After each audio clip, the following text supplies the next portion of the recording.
Everyone, this is Anam. Welcome to PhD jobs and admissions. आज का हमारा 19th लेक्चर होगा on research methodology for your upcoming Vikram University for your PhD entrance examination. So Vikram University का जो PhD entrance examination है, अब वो आपका 18 जुलाई 2024 के दिन कंडक्ट करवाया जाएगा। तो उसके लिए हमने काफ़ी सारे जो लेक्चर्स हमने देख लिए, टॉपिक कवर कर लिए काफ़ी सारे। तो आज के इस वीडियो में हम काफ़ी इंपॉर्टेंट जो कि है टाइप्स ऑफ हाइपोथेसिस टेस्टिंग, इस टॉपिक पर इंपॉर्टेंट क्वेश्चंस डिस्कस कर रहे हैं। और देखिए, अगर आपको जो भी डाउट्स है आप हमें कमेंट कर सकते हो। और साथ ही साथ जैसे कि आपके एग्जामिनेशन के लिए हम आपको कंप्लीट स्टडी मटेरियल प्रोवाइड करते हैं, जिसमें रिवीजन पैकेज, इंपॉर्टेंट क्वेश्चंस, आपके जो इंपॉर्टेंट टॉपिक है किस पर ज़्यादा वेटेज है, हम आपको गाइड करते हैं प्रॉपरली किस पर आपको फोकस ज़्यादा करना है, किस किस टॉपिक पर आपको टाइम ज़्यादा स्पेंड करना है। इस तरीके से हम चीज़ें आपको बताते हैं, जिसके लिए आपको स्क्रीन पर दिए गए नंबर पर व्हाट्सएप के थ्रू कॉन्टैक्ट करना है, या फिर आप हमारे ऐप के थ्रू भी स्टडी मटेरियल को एक्सेस कर सकते हो। तो चलिए ज़्यादा टाइम वेस्ट नहीं करते, आज के इस वीडियो को हम स्टार्ट करते हैं। जैसे कि यहाँ पर इन डिटेल मैं आपको बता दूँ, पेपर 1 के लिए हम आपको कंप्लीट कोर्स प्रोवाइड कर रहे हैं, जिसमें आपको वीडियो लेक्चर्स दिखने मिलेंगे, जो कि थ्योरी MCQs दोनों वीडियो लेक्चर्स हैं, नोट्स हैं, प्रैक्टिस MCQs PDF है, जिसको हमने काफ़ी सारे क्वेश्चंस कवर कर रखे हैं। सारे प्रीवियस ईयर क्वेश्चंस आपको यहाँ पर मिल जाते हैं, एज वेल एज हम आपको यहाँ पर ऐसे क्वेश्चंस प्रोवाइड करते हैं एग्ज़ाम के कुछ दिन पहले रिवीजन पैकेज में, जो कि आपको पूछे ही जाएंगे। तो ये सारा पेपर 1 का कंटेंट है, जिससे कि आप डायरेक्टली आपके क्वेश्चन पेपर में इस टाइप के क्वेश्चंस एक्सपेक्ट कर सकते हो। तो जैसे कि आप देख सकते हो स्क्रीन पर, हमारे कोर्स में हम आपको 100% गारंटी देते हैं पास होने की, यानी हम आपको इतना प्रिपेयर करवा देते हैं कि आप एटलीस्ट पासिंग मार्क्स तक मार्क्स स्कोर कर सको। तो आपको जल्द से जल्द कोर्स को परचेज करना होगा। परचेज करने के लिए स्क्रीन पर दिए गए नंबर पर या फिर आप हमारे ऐप के थ्रू भी स्टडी मटेरियल को एक्सेस कर सकते हो। तो जैसे कि स्क्रीन पर नंबर शो हो रखा है, आप यहाँ पर हमें व्हाट्सएप के द्वारा कांटेक्ट कर सकते हो। फ़ी हाईलाइटेड है, फ़ी भी आप देख सकते हो, काफ़ी कम प्राइस में आपको कंप्लीट पैकेज प्रोवाइड कर रहे हैं। सो पेपर 1 के लिए अगेन आप हमें इस नंबर पर कांटेक्ट कर सकते हो। And also for paper two का भी हम आपको स्टडी मटेरियल प्रोवाइड करते हैं विद 100% गारंटी, जिसका आपको कंप्लीट आपका सिलेबस यहाँ पर कंप्लीट करा जाएगा, जिसमें आपको notes and most expected question solve करवाए जाएंगे। तो आप देख सकते हो काफ़ी सारे सब्जेक्ट्स के हमारे पास पेपर 2 के भी स्टडी मटेरियल अवेलेबल है। सो फॉर पेपर 2 आप हमें स्क्रीन पर दिए गए नंबर पर कॉन्टैक्ट कर सकते हो। सो दैट्स इट, ज़्यादा टाइम वेस्ट नहीं करते, आज के सेशन को हम स्टार्ट करते हैं। First question, when are t-test most appropriate to use? So students, इस क्वेश्चन में हमें t-test हम कब यूज करते हैं हमें ये फाइंड आउट करना है। Okay, so remember students, t-test एक पैरामेट्रिक टेस्ट होता है हाइपोथेसिस को टेस्ट करने के लिए। ओके, सो पैरामेट्रिक टेस्ट क्या होते हैं? जहां पर हम पॉपुलेशन के बारे में कुछ ना कुछ अज्यूम करते हैं, या फिर हमें पॉपुलेशन के बारे में कुछ ना कुछ इंफॉर्मेशन मालूम होता है। ओके, अब आप बोलोगे कि टी टेस्ट पैरामेट्रिक टेस्ट क्यों होती है? Okay, so T test parametric test इसलिए होती है बिकॉज हम यहाँ पर अज्यूम करते हैं कि हमें पॉपुलेशन का जो डिस्ट्रीब्यूशन है, हम यहाँ पर अज्यूम करते हैं कि ये नॉर्मल है। नॉर्मल है मीन्स पॉपुलेशन का डिस्ट्रीब्यूशन कुछ इस तरीके से होगा। ओके, पॉपुलेशन का डिस्ट्रीब्यूशन नॉर्मल होगा और पॉपुलेशन का डिस्ट्रीब्यूशन कुछ इस तरीके से दिखता है, जिसे हम कहते हैं bell shaped curve. Okay, means हमें यहाँ पर हम ये अज्यूम कर सकते हैं कि यहाँ पर पॉपुलेशन का जो डेटा है किस तरीके से स्प्रेड है। ओके, अब हमें इस क्वेश्चन में फाइंड आउट करना है कि टी टेस्ट हम कब यूज करते हैं। सो यहाँ पर हम ऑप्शंस देखते हैं। When the sample size is small, so yes, here option is correct, because T test हम कब अप्लाई करते हैं? जब हमारा सैंपल साइज छोटा होता है। अब यहाँ पर सैंपल मीन्स व्हाट, जैसे हमने देखा था कि जो लार्ज पॉपुलेशन होती है, रिसर्चर पूरे पॉपुलेशन पर रिसर्च नहीं करते हैं because it is impossible. So researcher population का एक स्मॉल पार्ट होता है और सबसेट होता है, इस पार्ट पर रिसर्चर रिसर्च करते हैं, जिसे हम सैंपल कहते हैं। ओके, तो सैंपल साइज छोटा होना चाहिए, मतलब सैंपल साइज हमारा लेस देन 30 होना चाहिए, 30 से कम होना चाहिए, तब हम टी टेस्ट यूज करते हैं। Okay, then next option is when the population standard deviation is unknown. So yes, here option B is also correct, because जब हमें पॉपुलेशन का स्टैंडर्ड डेविएशन अननोन होता है, मीन्स पता नहीं होता है, तब भी हम टी टेस्ट यूज करते हैं। अब पॉपुलेशन का स्टैंडर्ड डिविएशन मींस व्हाट, कि पॉपुलेशन किस तरीके से स्प्रेड है। जैसे आप ग्राफ में देख रहे हो पॉपुलेशन किस तरीके से स्प्रेड है, या पॉपुलेशन इस तरीके से स्प्रेड है, या फिर पॉपुलेशन कितना स्प्रेड है, ये देखने के लिए जब हमें ये पता नहीं होता है तब हम टी टेस्ट का यूज करते हैं। Okay, so here correct option हो जाएगा हमारा option C, because option A और बी दोनों भी केस में हम टी टेस्ट का यूज करेंगे। सो यहाँ पर option C is the right answer. Okay, next question, which of the following is true about Z test. So students, इस क्वेश्चन में हमें फाइंड आउट करना है कि कौन सा ऑप्शन करेक्ट है about Z test. So remember students, Z test भी एक पैरामेट्रिक टेस्ट होता है हाइपोथेसिस को टेस्ट करने के लिए, जहां पर हम अज्यूम करते हैं कि हमारा यहाँ पर भी जो पॉपुलेशन का जो डिविएशन होगा ये भी नॉर्मल होगा। मीन्स यहाँ पर भी पॉपुलेशन का जो डेविएशन होगा ये कुछ बेल शेप्ड होगा, ओके, और नॉर्मल होगा। ओके, तो इस क्वेश्चन में हमें फाइंड आउट करना है कि जी टेस्ट से रिलेटेड कौन सा ऑप्शन करेक्ट है। ओके, सो यहाँ पर हमें ऑप्शन ए गिवन है, when the sample size is large. So yes, here option A correct होगा, क्योंकि जी टेस्ट में सैंपल का जो साइज होता है हमारे लार्ज होता है, मीन्स सैंपल का साइज आपके 30 से ज्यादा होगा, तब हम जी टेस्ट यूज करेंगे। जहां पर हमने टी टेस्ट में देखा था कि हमारा जो सैंपल का साइज होता है वो स्मॉल होता है। स्मॉल मीन्स आपका जो सैंपल का साइज होगा वो 30 से कम होना चाहिए, तब हम टी टेस्ट यूज करेंगे। जब हमारा सैंपल का साइज 30 से ज्यादा होगा तब हम जी टेस्ट यूज करेंगे। ओके, देन ऑप्शन बी हमें गिवन है, when the population standard deviation is known. Okay, अगर आपको स्टैंडर्ड डिविएशन पता होगा तभी आप जी टेस्ट यूज करेंगे। Okay, means standard deviation means what, कि यहाँ पर आपका जो पॉपुलेशन है, पॉपुलेशन का डेटा कितना स्प्रेड है, पॉपुलेशन आपकी कितनी स्प्रेड है, अगर आपको ये पता होगा तभी आप जी टेस्ट का यूज करोगे। सो यहाँ पर ऑप्शन बी जो है, ऑप्शन बी भी करेक्ट है about Z test. Then option C, use to compare population mean to sample mean. Again यहाँ पर ऑप्शन सी भी करेक्ट है। सो जी टेस्ट का हम यूज करते हैं पॉपुलेशन के मीन को और सैंपल के मीन को कंपेयर करने के लिए। सो हम जी टेस्ट में पॉपुलेशन का मीन और सैंपल का मीन क्यों कंपेयर करते हैं, बिकॉज ये देखने के लिए कि जो हमारा पॉपुलेशन है, पॉपुलेशन का मीन और जो सैंपल है, सैंपल का मीन क्या सेम आ रहा है या नहीं, क्या आपने जिस पॉपुलेशन का सैंपल लिया है वो क्या पर्टिकुलर उसी पॉपुलेशन का सैंपल था या नहीं, ये देखने के लिए हम जी टेस्ट में पॉपुलेशन के मीन को सैंपल के मीन से कंपेयर करते हैं। सो हियर ऑप्शन सी भी करेक्ट है अबाउट जी टेस्ट। तो यहाँ पर करेक्ट ऑप्शन हो जाएगा option D, all the above. Okay, next question, a company wants to test the effectiveness of a drug. For this, the company takes a placebo-fed group and the drug prescribed group. Assume that the sample size is 20. Which of the following test would the company use to test the drug?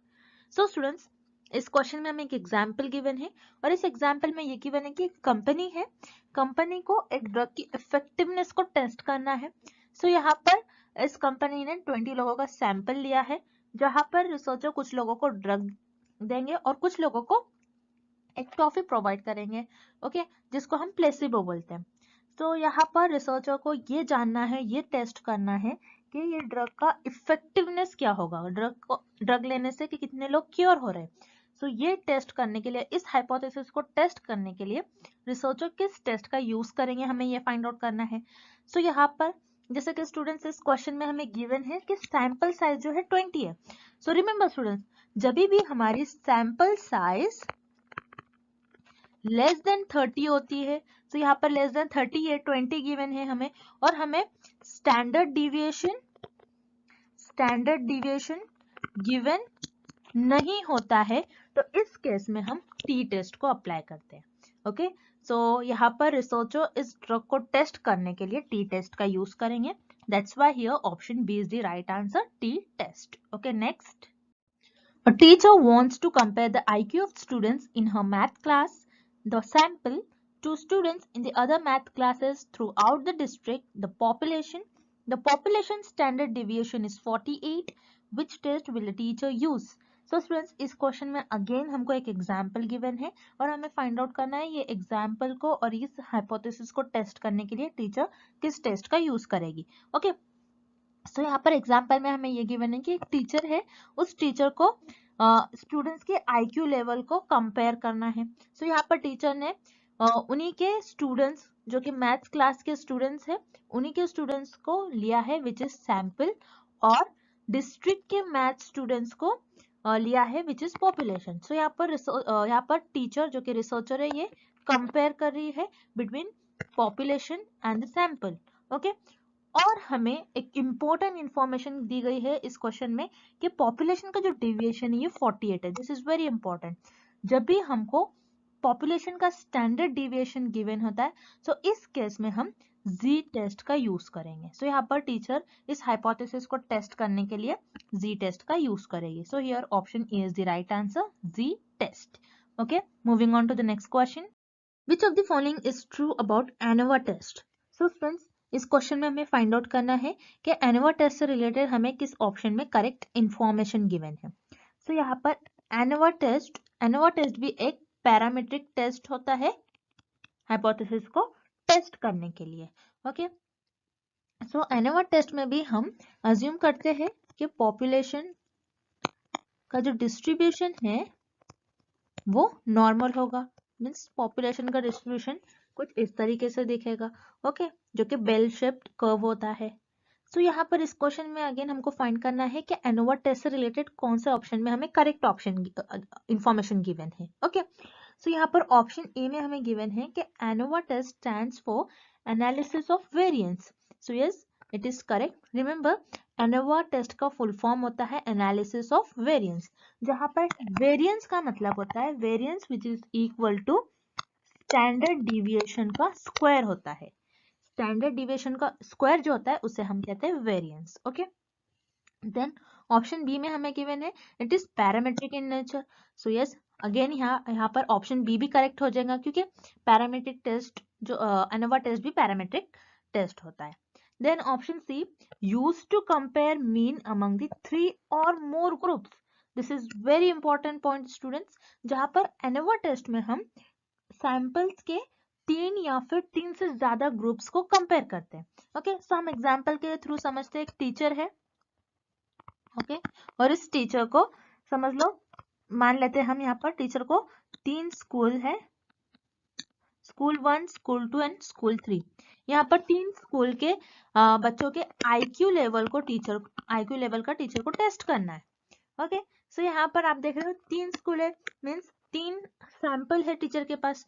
सो यहाँ पर इस case में इस hypothesis को test करने के लिए teacher यहाँ पर एनोवा टेस्ट का यूज करेगी। ओके, सो यहाँ पर ऑप्शन सी भी करेक्ट हो जाएगा बिकॉज एनोवा टेस्ट का यूज हम कोई भी 3 सैंपल के ग्रुप और उससे ज्यादा ग्रुप को कंपेयर करने के लिए, उनके मीन को कंपेयर करने के लिए हम एनोवा टेस्ट का यूज करते हैं। सो यहाँ पर ऑप्शन डी करेक्ट हो जाएगा, ऑल डी अबव।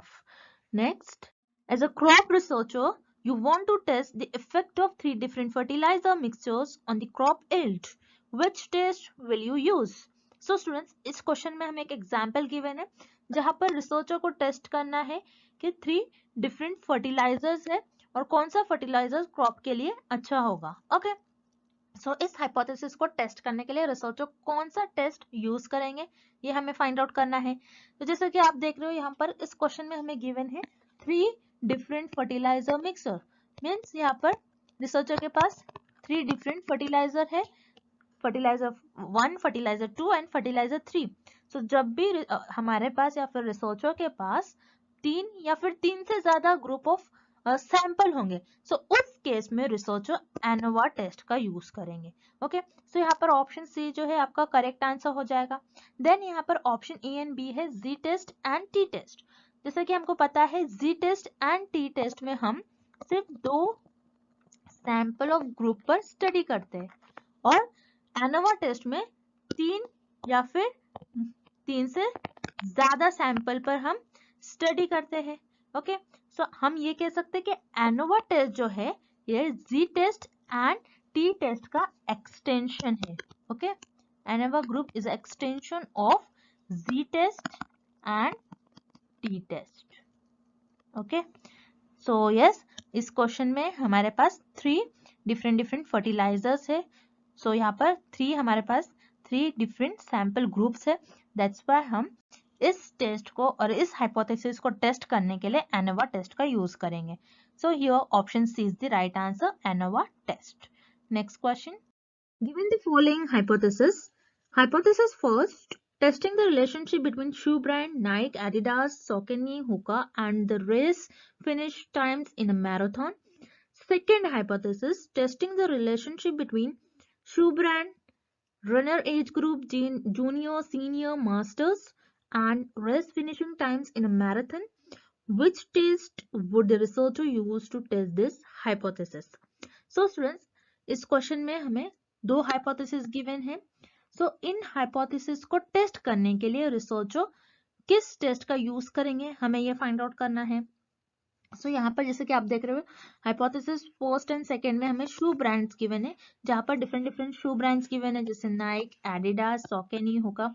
सो यहाँ पर हमारे पास जो सैंपल ग्रुप्स है, सैंपल ग्रुप्स जो है ये 3 है और 3 से ज्यादा है। ओके, जैसे 4 है यहाँ पर मीन्स 3 से ज्यादा है। जब भी हमारे पास सैंपल ग्रुप 3 से ज्यादा होते हैं तो हमें पता है उस केस में हम एनोवा टेस्ट यूज करते हैं।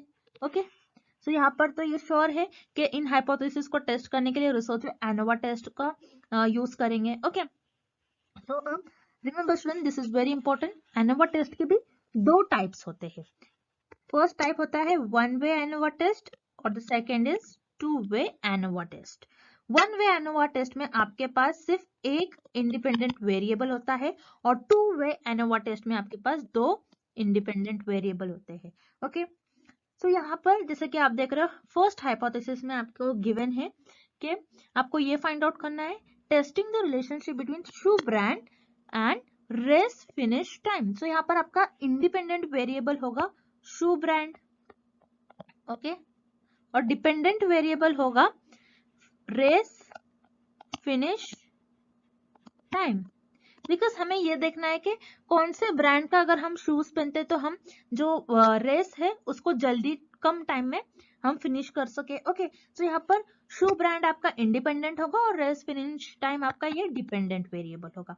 सो यहाँ पर वन वे एनोवा टेस्ट में हम सिर्फ और सिर्फ एक ही इंडिपेंडेंट वेरिएबल लेते हैं। ओके, सो यहाँ पर हाइपोथेसिस 1 आपका क्या हो जाएगा, one way ANOVA test. So यहाँ पर हाइपोथेसिस फर्स्ट को टेस्ट करने के लिए researcher one way ANOVA test का यूज करेंगे।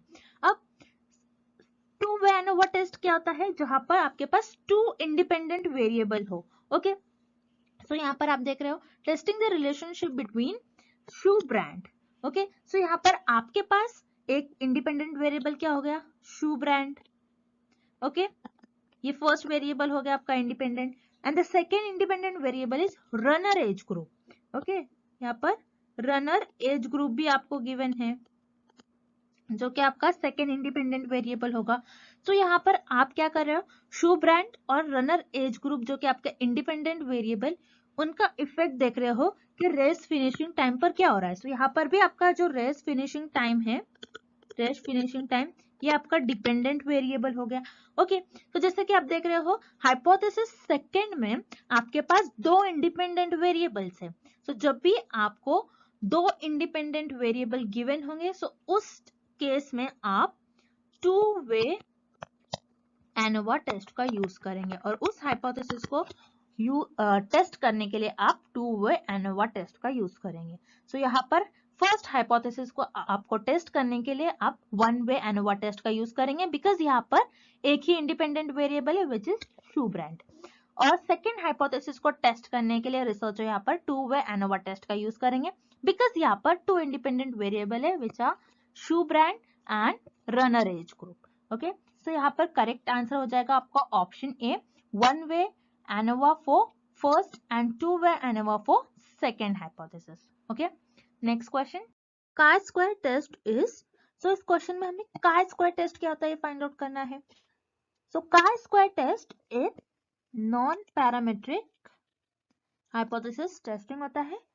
सो यहाँ पर हम अज्यूम करते हैं कि पॉपुलेशन का जो डिस्ट्रीब्यूशन होता है, पॉपुलेशन का डिस्ट्रीब्यूशन यहाँ पर नॉर्मल नहीं होता है।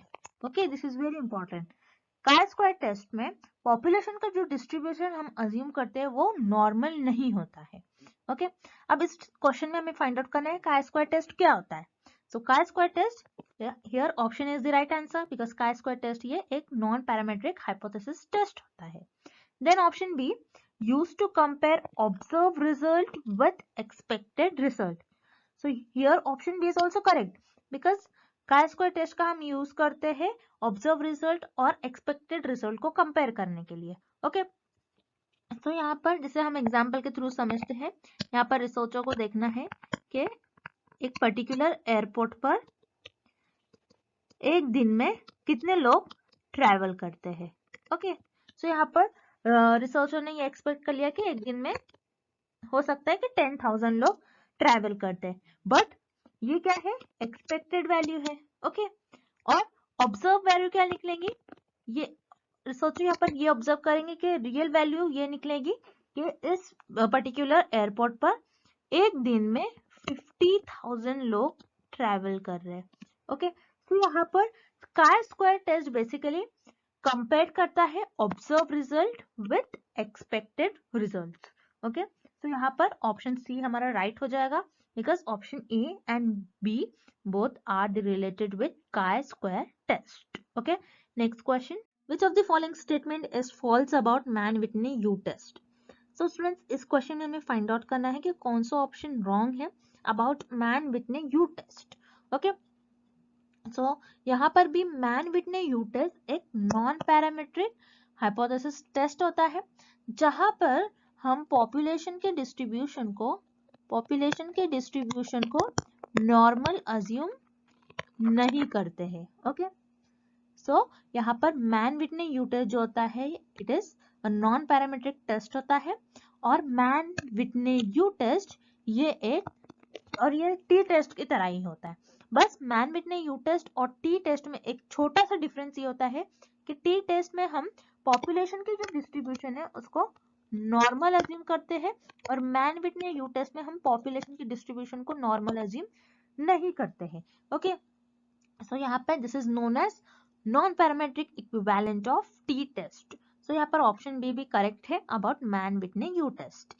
देन ऑप्शन से हमें क्या गिवन है, sample size is small and used to compare two sample groups. Okay, so yes because Man-Whitney U test और टी टेस्ट दोनों भी सेम ही होते हैं। सो जैसे कि हमने देखा था टी टेस्ट में सैंपल साइज जो होता है हमारा वो स्मॉल होता है। सो Man-Whitney U टेस्ट में भी हमारा जो सैंपल साइज होता है वो स्मॉल होता है और हम इसको यूज करते हैं, Man-Whitney U टेस्ट को यूज करते हैं ताकि हम दो सैंपल ग्रुप्स को कंपेयर कर सके और टी टेस्ट में भी हम सेम यही करते हैं। ओके, सो यहाँ पर ऑप्शन सी भी आपका करेक्ट हो जाएगा about Man-Whitney U test. But इस क्वेश्चन में हमें फाइंड आउट करना है कि कौन सा ऑप्शन इनकरेक्ट है about Man-Whitney U test. So यहाँ पर देख रहे हो आप option A, B and C ये तीनों भी ऑप्शन करेक्ट है about Man-Whitney U test. So यहाँ पर एक भी ऑप्शन रॉन्ग नहीं है अबाउट Man-Whitney U टेस्ट। तो यहाँ पर ऑप्शन डी आपका करेक्ट ऑप्शन हो जाएगा। Okay, next, which of the following characteristic is associated with Kruskal-Wallis H test? So students, इस क्वेश्चन में हमें फाइंड आउट करना है कि कौन से ऑप्शन में हमें Kruskal-Wallis H टेस्ट की कैरेक्टरिस्टिक गिवन है। ओके, सो Kruskal-Wallis H टेस्ट भी ये भी एक नॉन पैरामेट्रिक हाइपोथेसिस टेस्टिंग होता है जहां पर हम पॉपुलेशन के डिस्ट्रीब्यूशन को नॉर्मल अज्यूम नहीं करते हैं। सो यहाँ पर ऑप्शन सी आपका करेक्ट हो जाएगा और it is the characteristic of Kruskal-Wallis H test. अब Kruskal-Wallis H टेस्ट ये होता है extension of Man-Whitney U test. जैसे कि हमने देखा था Man-Whitney U टेस्ट में हम दो सैंपल ग्रुप्स पर स्टडी करते हैं। ओके, और Kruskal-Wallis H टेस्ट में हम दो से ज्यादा सैंपल ग्रुप्स पर टेस्ट करते हैं। सो आपका यहाँ पर ऑप्शन ए करेक्ट हो जाएगा। देन Kruskal-Wallis H टेस्ट भी वन वे एनोवा की तरह ही काम करता है जहां पर हमने देखा था वन वे एनोवा में हम मोर देन 2 सैंपल्स ग्रुप पर स्टडी करते हैं। सो Kruskal-Wallis H टेस्ट में भी हम मोर देन 2 सैंपल ग्रुप्स पर टेस्ट करते हैं। बस Kruskal-Wallis टेस्ट में और वन वे एनोवा टेस्ट में एक ही डिफरेंस होता है कि वन वे एनोवा टेस्ट आपका पैरामेट्रिक टेस्ट होता है और क्रुस्कल वैलिस एच टेस्ट आपका नॉन पैरामेट्रिक टेस्ट होता है। ओके, सो यहाँ पर आपका ऑप्शन डी भी करेक्ट है और it is known as one way ANOVA is the parametric equivalent of this test. Okay, so यहाँ पर आपका करेक्ट ऑप्शन हो जाएगा option D, all of the above. ये सारे आपके कैरेक्टरिस्टिक है क्रुस्कल वैलिस एच टेस्ट के। So students, I hope the concept of types of hypothesis testing is clear to everyone. कल के लेक्चर में हम एक न्यू टॉपिक स्टार्ट करेंगे। Okay, and thank you for watching this video.